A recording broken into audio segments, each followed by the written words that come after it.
ஹாய்ங்க. எல்லோரும் எப்படி இருக்கீங்க? இன்றைக்கி Karthigai Deepam pre preparation video தாங்க பார்க்க போகிறோம். வாங்க வீடியோக்குள்ளே போகலாம்.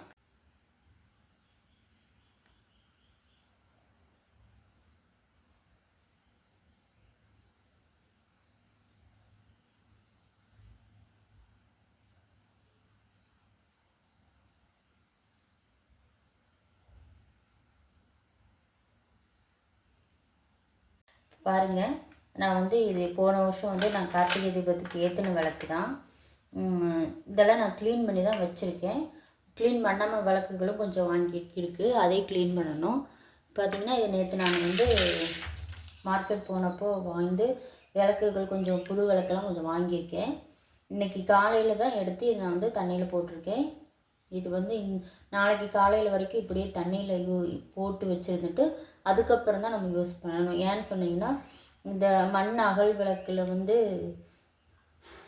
ஆயில் நம்ம ஊற்றினோம்னா இப்படி தண்ணியில் போட்டு வைக்காமல் ஆயில் ஊற்றும்போது இது உறிஞ்சிக்கும். ஸோ அதெல்லாம் அதுக்காக தான் இது தண்ணியில் போட்டு வச்சிட்டோம்னா அந்த இது லீக் ஆகாது. இன்னொரு மெத்தடு இருக்குது. நான் அந்த வீடியோ வீடியோ எண்டுக்குள்ளே நான் சொல்லிடுறேன்.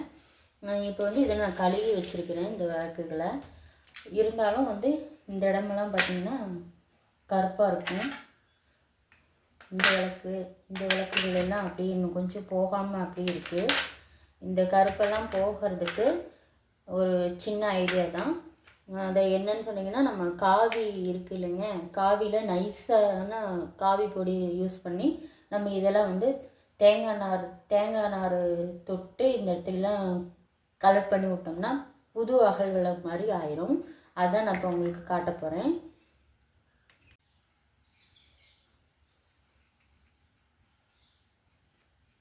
இந்த இடம் நல்லா ப்ரஷ் மாதிரி இருந்தோம், இப்படி அமுத்தும் போது இப்படி நல்லா பெண்ட் ஆனால் தான் உங்களுக்கு நல்லா இது பண்ண வரும்.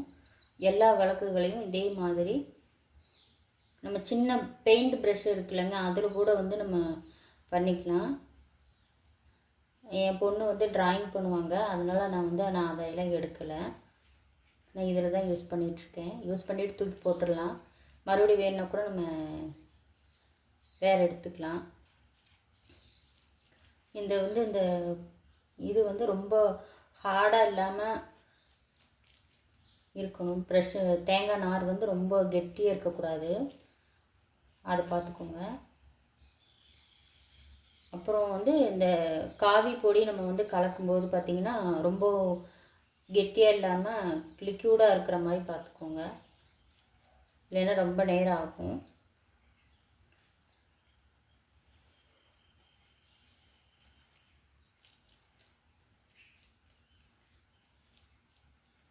இந்த மாதிரி எல்லா பக்கமும் நம்ம கலர் பண்ணிட்டோம்னா இது காஞ்ச உடனே பார்த்திங்கன்னா புது அகல் மாதிரி அழகாக இருக்கும் பார்க்க. உங்களுக்கே தெரியும். இதில் கொஞ்சம் தண்ணி இருக்குது, நான் இதுலேயே வடித்து விட்டுக்கிறேன். இது காஞ்சதுக்கப்புறமா நம்ம பேக் சைட்லேயும் அடிச்சுக்கலாம்.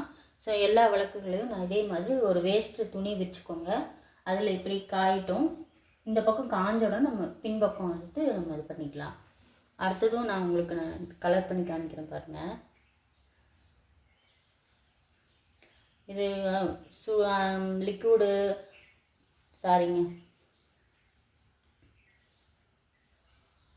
எலுமிச்சம்பழம் யூஸ் பண்ணுவாங்க, சோடா உப்பு யூஸ் பண்ணுவாங்க. அதெல்லாம் எதுக்கு டைம் வேஸ்ட் பண்ணிக்கிட்டு இதை எடுத்து கொஞ்சம் அடித்து முன்கூட்டியே காய வச்சிட்டோம்னா இது அழகாக இருக்கும் பார்க்க.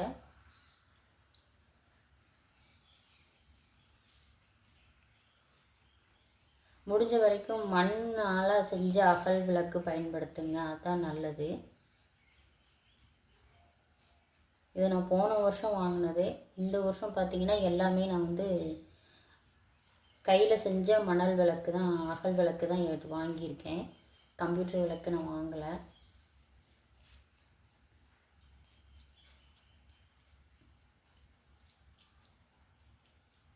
ஒரு நாளைக்கு முன்கூட்டி நம்ம இதை காய வச்சிட்டோம் அப்படின்னா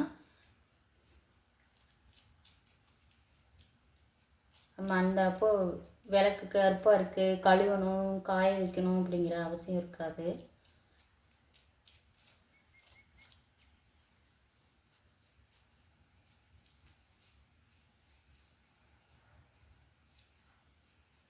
பாருங்கள், நான் இதையும் நல்லா அடிச்சுட்டேன். இது எக்ஸஸாக இருக்கிற அந்த தண்ணியை வந்து நான் வடிச்சிட்டேன். எல்லா விளக்குக்கும் கரை இருக்கிற அந்த அழுக்கு இருக்கிற அந்த விளக்குகள் எல்லாம் நான் வந்து எல்லாம் அடிச்சுட்டு உங்களுக்கு நான் காமிக்கிறேன். இப்போ பார்த்தீங்கன்னா என்கிட்ட இருந்த அகலெல்லாம் வந்து நான் புது அகலாக மாற்றிருக்கேன். இங்கே இருந்த அந்த கருப்பு எல்லாம் மறைஞ்சிடுச்சு பாருங்கள். இதை அப்படியே கொஞ்சம் நேரம் வெயிலில் வச்சோம்னா காஞ்சிரும்.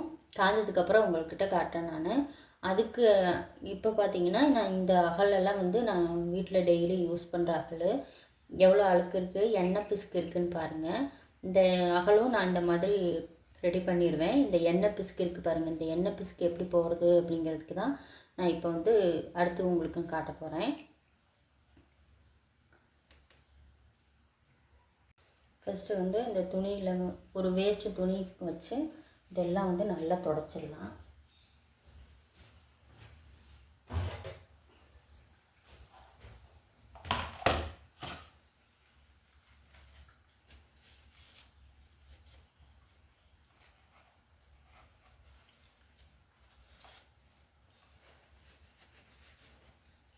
முன்னாடி பின்னாடி எல்லாம் இந்த ஆயில் இருக்குது இல்லைங்க, இதெல்லாம் எடுத்துடலாம்.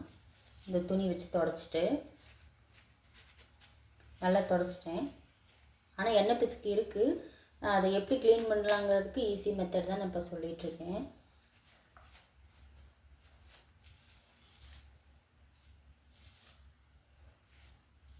இந்த மாதிரி எண்ணெயெல்லாம் நம்ம துடைச்சி ஒரு வேஸ்ட்டு துணியில் துடைச்சி எடுத்துட்டோம்னா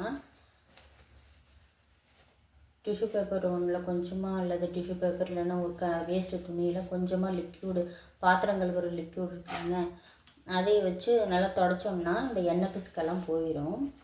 போனதுக்கப்புறம் நம்ம எப்படி காவி ஸ்ப்ரெட் பண்ணி இந்த இடமெல்லாம் அடிச்சு விட்டோம்ல, அந்த மாதிரி நம்ம அடிச்சிட்டோம்னா பார்க்குறதுக்கு புதுசாக வாங்கி வைக்கிற அகல் மாதிரியே இருக்கும். எல்லாருமே புதுசாக அப்போ வருஷம் புது விளக்குகளை வாங்க முடியாது இல்லையா, அதனால் நான் இந்த ஐடியா உங்களுக்கு சொல்கிறேன். வேலை முடிஞ்சு வேலைக்கு போயிட்டு வர பெண்கள் வந்து வீட்டுக்கு வந்த உடனே சில வேலைகள் க்ளீனிங் வேலையெல்லாம் பண்ண முடியும். ஆஃபீஸ் வேலை இருக்கிறதுனால சாயங்காலம் வந்து தானே செய்ய முடியும். வந்த உடனே பாத்திரத்தெல்லாம் கழுவி சமையல் வேலையெல்லாம் முடித்து அவங்க கை காலெலாம் சோர்ந்து போயிருக்கும். இப்படி டிவி பார்த்துக்கிட்டே உட்காந்துக்கிட்டே இப்படி சோபாலேயோ அல்லது சேர்லேயோ இப்படி உட்காந்துக்கிட்டே கூட நம்ம க்ளீன் பண்ணிக்கலாங்க. இப்போ நம்ம போய் காட்டனில் இல்லை வேஸ்ட்டு துணி வச்சு நான் வந்து பாத்திரம் விளக்குற லிக்யூடை டிப் பண்ணி கொண்டு வந்துடுறேன். இப்போ வந்து நான் லிக்யூட் ஆட் பண்ணி வந்துட்டேன். நம்ம இப்படி துடைச்சிக்கலாம்.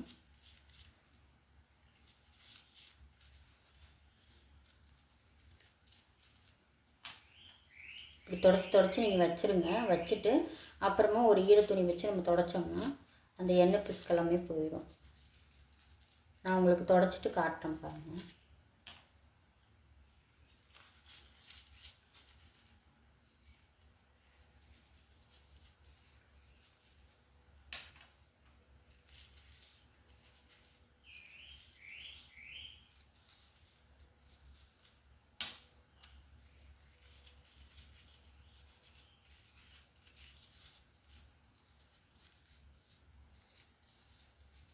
இப்போ தொடச்சாச்சு. ஒரு காட்டன் எடுத்துகிட்டு வந்துடலாம். இப்போ காட்டனில் வந்து நம்ம தொடச்சி எடுத்துடலாம்.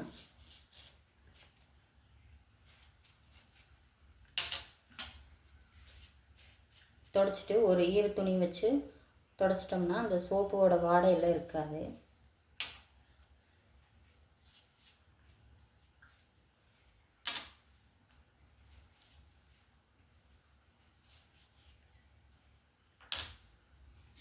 இப்போ நான் ஈர துணி வச்சு தொடச்சிட்டு உங்கள்கிட்ட காட்டுறேன் பாருங்கள்.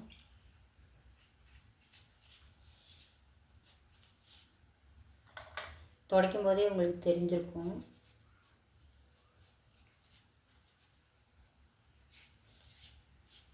பாருங்கள் எப்படி நல்லா எண்ணெய் பிசுக்கே இல்லாமல் இருக்குது பாருங்கள்.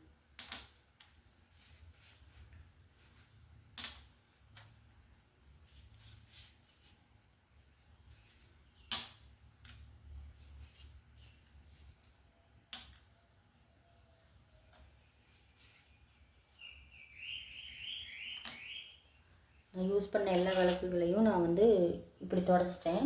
இதுக்கு வந்து இந்த காவி பொடி எல்லாம் கொடுத்துட்டோம்னா இந்த இடத்துல இருக்கிற அந்த கருப்பு அழுக்கு எல்லாம் போயிடும்.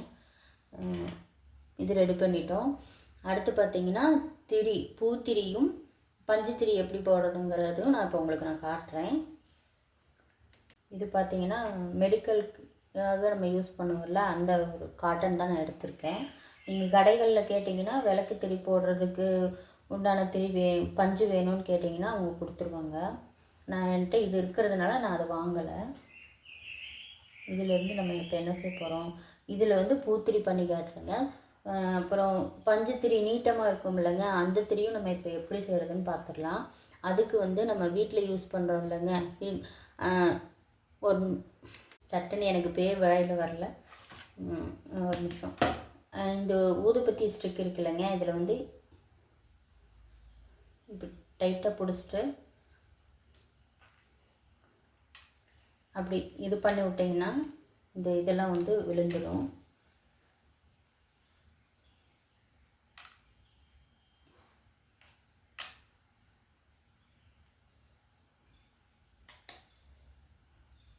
நீங்கள் ஒரு வேளை குத்து விளக்கில் ஏற்றுறீங்க அப்படின்னா பெரிய திரி போட்டிங்கன்னா ரொம்ப நேரத்துக்கு எரியும். மண் அகல் விளக்கில் பூத்திரியும் போட்டுக்கலாம், நீட்டமாக இருக்கிற அந்த திரியும் யூஸ் பண்ணிக்கலாம். இப்போ எடுத்தாச்சு.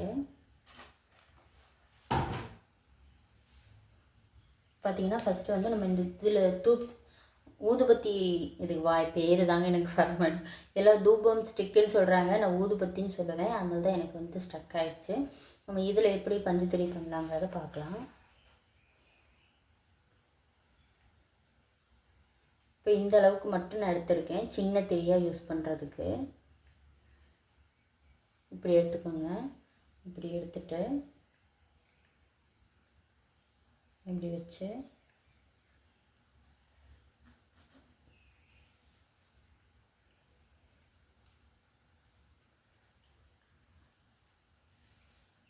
நல்லா டைட்டாக ஹோல்ட் பண்ணி விட்டிங்கன்னா நமக்கு பஞ்சுத்திரி ரெடி ஆகிடும்.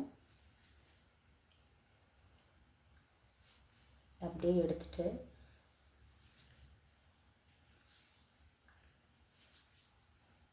பார்த்தீங்களா நமக்கு ரெடி ஆகிடுச்சு. நீங்கள் இதில் இப்படி கூட யூஸ் பண்ணிக்கலாம்.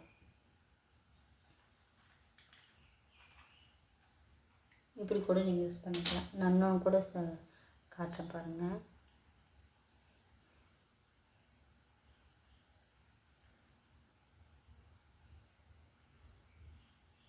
இது கொஞ்சம் சின்னதாக இருந்தாலும் இதுலேயும் நம்ம பண்ணலாம்.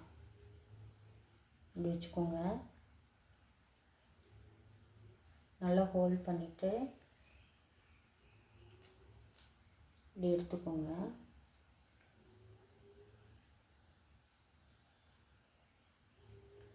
இப்படி தேய்ச்சி விட்டிங்கன்னா,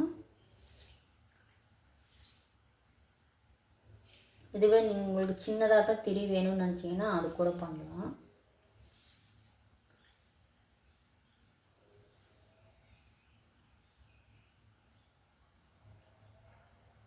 இப்படி வச்சுக்கோங்க.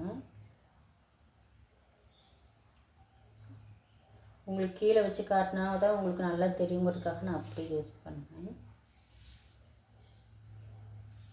பாருங்கள், குட்டி திரி ரெடி ஆயிடுச்சு. அப்புறம் பார்த்தீங்கன்னா பூத்திரி எப்படி பண்ணலான்னு பார்க்கலாம். பூத்திரி வந்து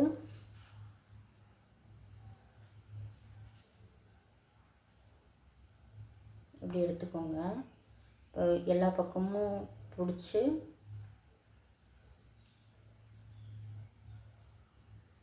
இந்த இடத்துல மட்டும் அப்படி பண்ணுங்க. பண்ணிவிட்டு அப்படி கீழே தட்டினீங்கன்னா இப்படி வந்துடும். இன்னும் கொஞ்சம் இந்த திரி வந்து நமக்கு எரியறதுக்கு வசதியாக இருக்கணும். அதனால் நான் இந்த அளவுக்கு மட்டும் எடுத்திருக்கேன்.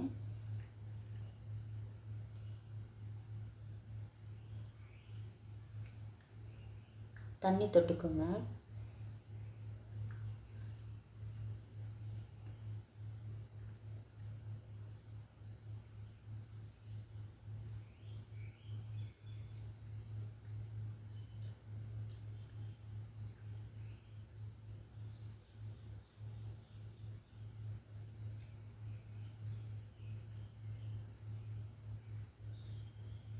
பாருங்கள். உங்களுக்கு இது வந்து பெருசாக தெரியுதுன்னா நான் உங்களுக்கு சின்னதாகவும் காட்டுறேன்.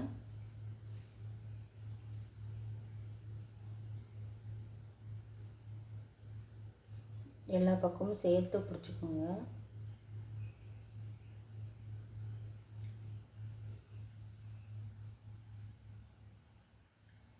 திரிச்சு விட்டுக்கோங்க.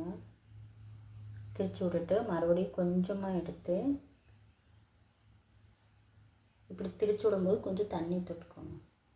தண்ணியை விட நீங்கள் வந்து எண்ணெய் தொட்டுட்டு பண்ணினீங்கன்னா நல்லாயிருக்கும். இதே மாதிரி கீழே வந்து விரித்து விட்டுக்கோங்க.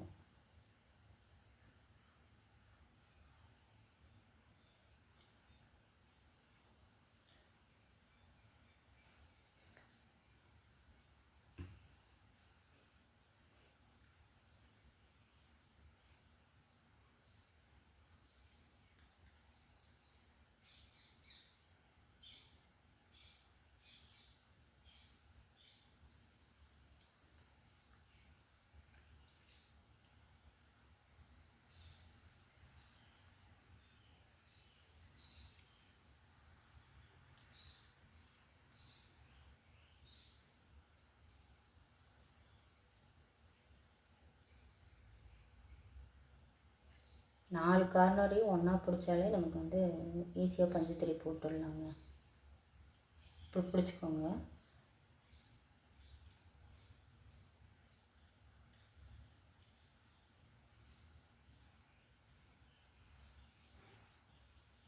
கொஞ்சம் கொஞ்சமாக வந்து திரியை நம்ம ஹோல்ட் பண்ணி விட்டுறணும்.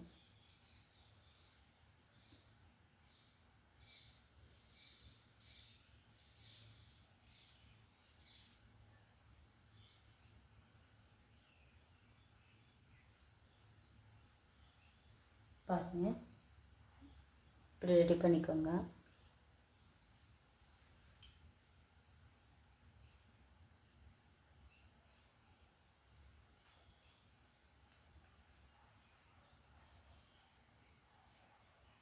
ரெடி பண்ணிவிட்டு இப்படி ஒரு அமுத்துனீங்கன்னா அது வந்து உட்காந்துக்கணும்ல.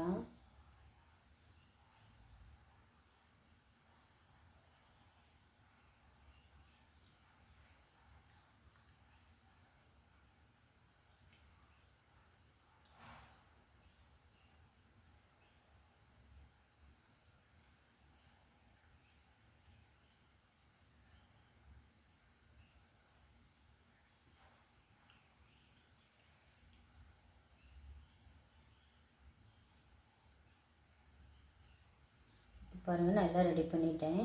இப்போ வந்து நம்ம இதை எப்படி ப்ரிப்பேர் பண்ண போகிறோம்னா, இதை வந்து சின்ன சின்ன இந்த அகல் விளக்குகள் எல்லாம் போட்டு வச்சுட்டு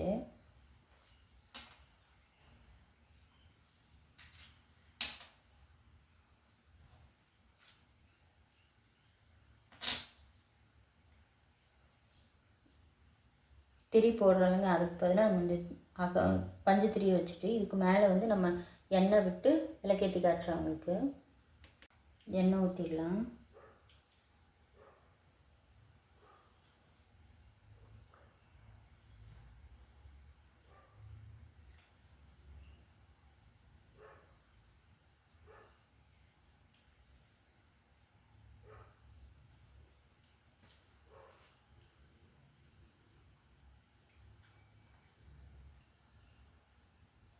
நிறைய ஊற்றிட்டேன்.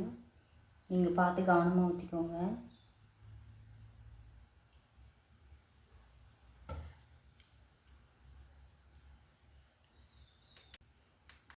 இந்த திரி எரிஞ்சிச்சு பாருங்கள்.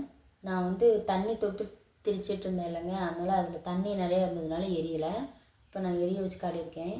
எவ்வளோ பெரிய காற்றடிச்சாலும் வந்து இது அணையாது. பார்த்திங்கன்னா உங்களுக்கே தெரியும். இது மேல் நோக்கி எரியறதுனால இந்த சைடில் எல்லாம் வந்து அழுக்கு பிடிக்காது.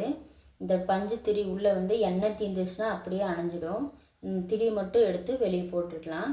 இது வந்து கொஞ்சமாக சுடுதண்ணியோ அல்லது சோப் தண்ணியோ வச்சு நம்ம கழுவி எடுத்துட்டோம்னா புது விளக்கு போல் நல்லா பளிச்சுன்னு இருக்கும். வாங்க அடுத்து புது விளக்கை எப்படி ரெடி பண்ணலான்னு பார்க்கலாம். இப்போ பார்த்தீங்கன்னா நான் வந்து இது வந்து உங்களுக்கு நான் ஒரு விளக்கு மட்டும் எடுத்து உங்களுக்கு நான் காமிக்கிறேன். ஒரு 2 விளக்கு எடுத்துக்கலாம். இது வந்து காலையில் தான் ஊற வச்சுருக்கேன். நாளைக்கு காலையில் வரைக்கும் தண்ணிக்குள்ளே இருந்ததுக்கப்புறம் எடுத்து யூஸ் பண்ணால் நல்லாயிருக்கும். நான் இப்போ வீடியோவுக்காக வந்து ஒரு 4 விளக்கு நான் உங்களுக்கு வந்து காமிக்கிறேன், எப்படி யூஸ் பண்ணலாம், எண்ணெய் லீக் ஆகாமல் எப்படி யூஸ் பண்ணணுங்கிறத. இப்போ 4 விளக்கு மட்டும் நான் எடுத்திருக்கேன். நாளைக்கு காலையில் தான் நான் இதெல்லாம் எடுத்து சுத்தம் பண்ணிவிட்டு ரெடி பண்ணி வைக்கணும். இப்படி எடுத்துக்கோங்க. ஒரு துணி வச்சு இப்படி நல்லா துடைச்சிருங்க.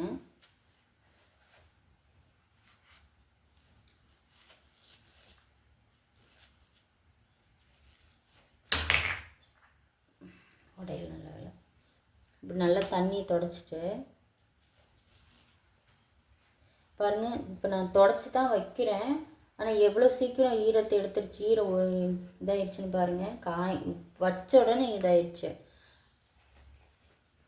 இந்த மண் வந்து வெயிலே இருந்திருக்கும் இல்லைங்க, அதனால் வந்து தண்ணியும் எண்ணெயும் வந்து சீக்கிரமாக அப்சர்வ் பண்ணிடும். இந்த இதுக்குள்ளே சின்ன சின்ன ஓட்டைகள் இருக்கும்ல, அதில் சீக்கிரமாக இதாகிடும். விளக்கு வாங்கும்போது கவனமாக வாங்க. எந்த வித கீறலும் இல்லாமல் இருக்கிற விளக்கு தான் நம்ம வாங்கி சாமிக்காக ஏற்றுற விளக்கில் எந்த ஒரு கீறலும் இருக்கக்கூடாது. இப்போ நான் வந்து இதை நல்லா தொடச்சி வச்சுட்டேன். தொடச்சி ஒரு கொஞ்ச நேரத்தில் எவ்வளோ நல்லா காஞ்சிருக்கு பாருங்கள். இப்போ நான் என்ன பண்ண போகிறேன்னா, இதில்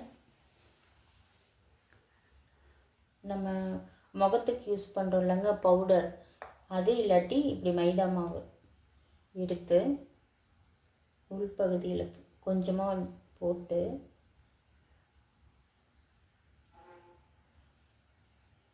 ஸ்ப்ரெட் பண்ணி விட்டுட்டோம்னா அந்த ஓட்டையெல்லாம் போய் நின்றுக்கும். இப்போ எண்ணெய் ஊற்றும் போது நமக்கு இந்த வழியாக வெளியில் வராமல் எண்ணெய் கசியாமல் இருக்கிறதுக்காக நம்ம இப்படி பண்ணுறோம்.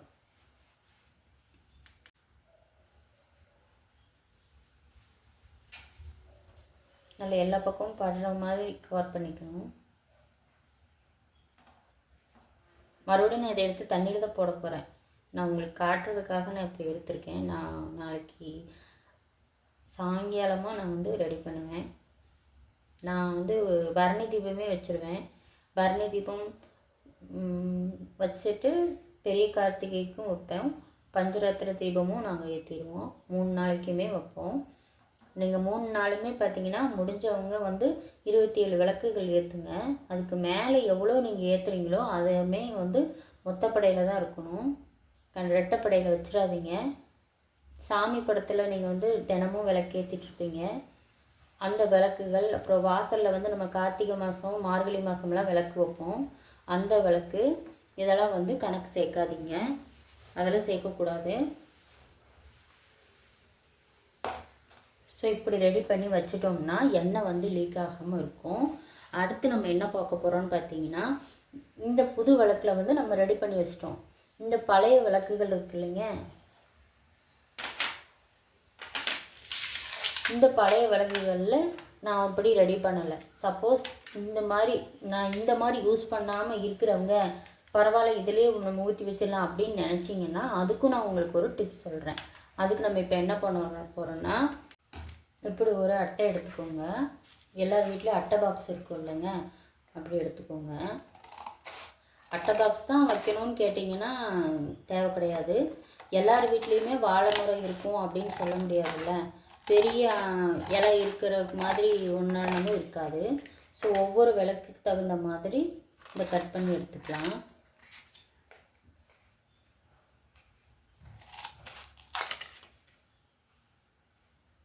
இது நான் பெரிய அகலுக்காக கொஞ்சம் அகலமாக வச்சுருக்கேன்.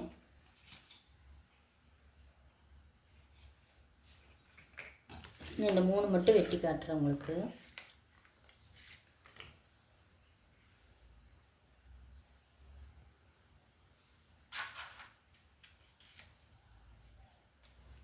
விளக்கு வைக்கிற இடத்துல இப்படி வச்சு விளக்கு ஏற்றிட்டோம் அப்படின்னா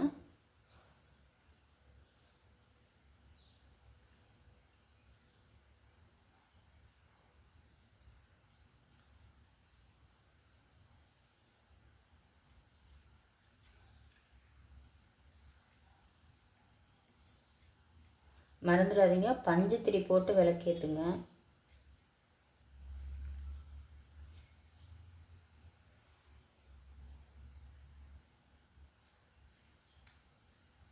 இப்படி வச்சு நீங்கள் விளக்கேற்றும் போது எண்ணெய் கசிஞ்சு வெளியில் வந்தாலும் இந்த அட்டையோடு நின்றுக்கும்.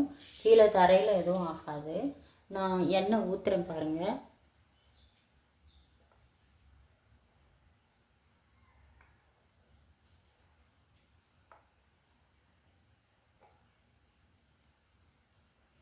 நான் இப்போ ஈவினிங் விளக்கேற்றும் போது ஏற்றுறதுக்காக 3லேயும் திரி போட்டு வச்சுருக்கேன்.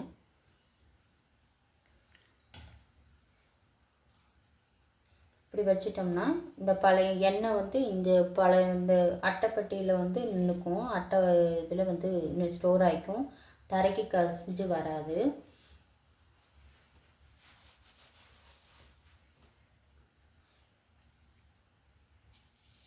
இப்போ பாருங்கள், நம்ம இப்படி ரெடி பண்ணிக்கலாம். இப்போ அடுத்து நம்ம என்ன பார்க்க போகிறோம்னா, நான் வெளியில் ஆல்ரெடி வந்து காவி யூஸ் பண்ணி நான் விளக்கெல்லாம் வச்சுருந்தேன் இல்லைங்க, அது காஞ்சிருக்கும். அதை நம்ம இப்போ எப்படி காஞ்சிருக்கு எப்படி இருக்குங்கிறத பார்த்து. இப்போ பாருங்கள், இந்த விளக்கெல்லாம் பாருங்கள் புதுசு மாதிரி ஆயிடுச்சு. நான் பெயிண்ட் அந்த காவி அடித்தது இந்த இடமெல்லாம் பாருங்கள் எப்படி இருக்குதுன்னு சொல்லி புதுசு மாதிரி இருக்குது பாருங்கள். இது மட்டும் இன்னும் காயாமல் இருக்குது, அதுவும் காஞ்சிரும்.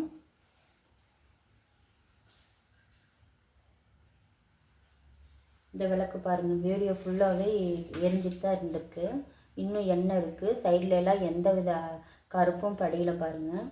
அப்படியே இந்த விளக்கு அணைஞ்சாலுமே அந்த திரி உள்ளே தான் இருக்கும், விளக்குக்கு எந்த அழுக்கும் வராது. ஸோ கார்த்திகை தீப ஸ்பெஷலாக சாமி கும்பிடுங்க. நான் சொன்ன இந்த டிப்ஸ் எல்லாம் ஃபாலோ பண்ணுங்கள், உங்களுக்கு யூஸ்ஃபுல்லாக இருக்கும்னு நினைக்கிறேன். இந்த வீடியோ உங்களுக்கு பிடிச்சிருந்துச்சுன்னா லைக் பண்ணுங்கள், ஷேர் பண்ணுங்கள், கமெண்ட் பண்ணுங்கள், ப்ளீஸ் சப்ஸ்கிரைப் பண்ணுங்கள். எல்லாருக்கும் திருக்கார்த்திகை திருநாள் நல்வாழ்த்துக்கள். பாய், நெக்ஸ்ட் வீடியோவில் பார்க்கலாம்.